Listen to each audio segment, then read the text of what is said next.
Hey, it's Coach Stacy. Today I'm going to show you some specialty movements that we use here in the studio that are a little bit different than our basic kickboxing techniques, okay? So the first one is going to be a hook low, hook high, and the reason why I want to bring that up is because normally when we do a high hook, we're doing a horizontal punch, so my thumb points back at me. When we do a low hook, what we're going to do is lower our level or change levels by using our legs to go lower, and then my low hook is going to the body, okay, or to the abdomen. And my thumb is going to point up. So I'm actually going to do a vertical punch here. So I'm going to go low and then shift and then go right into my high. So for my low high, boom, boom, just like that, okay? The next one I'm going to show you is a reverse lunge front kick movement. So reverse lunges are great because they set your knee up for better placement. You just have to make sure that you reach far back so that your knee, your front knee doesn't extend past your toe, okay? So here's how it looks. I'm going to use my same leg to go back as I am going to be to front kick. So I'm going to take my right leg, I'm going to step all the way down, hover so that my knee almost touches the ground, and then I'm going to come up and front kick. And then right back down, front kick. If I need to put my foot down in between, that's okay too. Superhero touch. So this one's awesome. This is a front kick superhero touch. So what I'm going to do in this one, it's different than the reverse lunge because I'm going to use two different legs.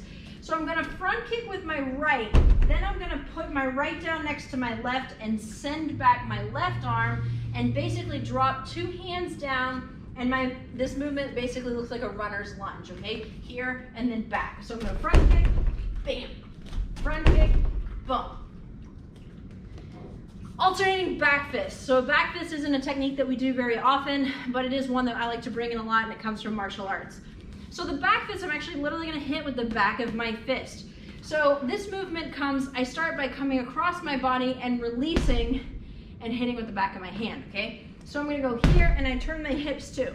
For my alternating, I'm going to go one side then the other. So alternate, I'm going to leave my feet, but I'm going to twist my hip, bring my other arm around. Boom, boom, boom, boom, okay? And from there I can also do my back fist cross. So I'm going to send that lead back fist, take my cross, boom, send it straight across, okay? So it's back fist and then cross. And then I'm going to put those together so it gets really fast, and it's going to be like a boom, boom movement. Just like that. Sidekick, we don't do those very often, but it's a really great one. It's a different kind of motion, and it's going to use a different muscle for us. So for here, I'm going to stand sideways like the roundhouse, okay? I'm going to start by lifting my knee up, and from here, I'm going to kick that bag with the side of my foot. My foot is parallel to the ground, okay? If you can, turn your toes once you get here away from the bag, okay? That's going to open up your hip a little bit more. So I'm going to come up, kick, and then back down. That's my side kick. Sumo squat. So we do a lot of squatting, but we don't often do the sumo squat. So a regular squat, your feet are about shoulder width apart as you come down.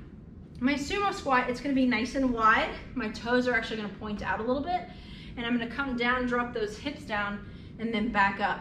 One thing I want to make sure is that my knees are moving in the same direction as my toes. So you don't want those to come inward. You want to really make sure that the knee travels in the same direction as your toes are. So keep pushing those out.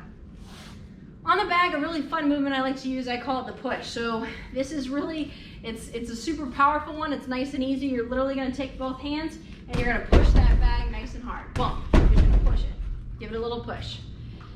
The next two we use almost every class, and they're some of my favorites because they're really going to work on your endurance. The first is running punches, which you've seen in some of our basic warm-ups.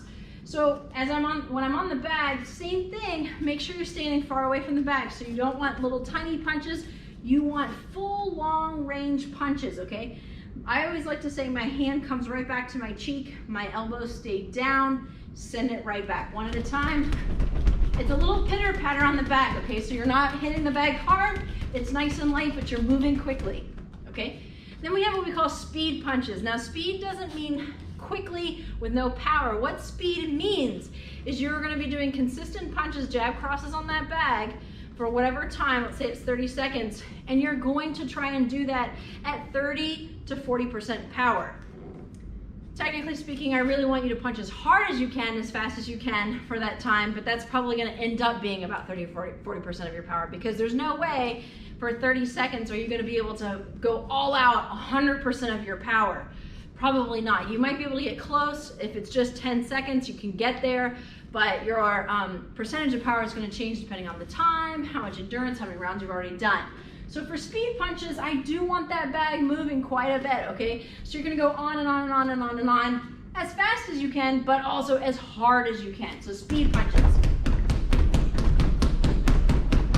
You can see the bag is moving quite a bit, more than just a little pitter patter of the running punches, okay? So those are your specialty movements that you can practice. We don't do these every single class. You might see them rotate in and out every now and then, but they're great to know.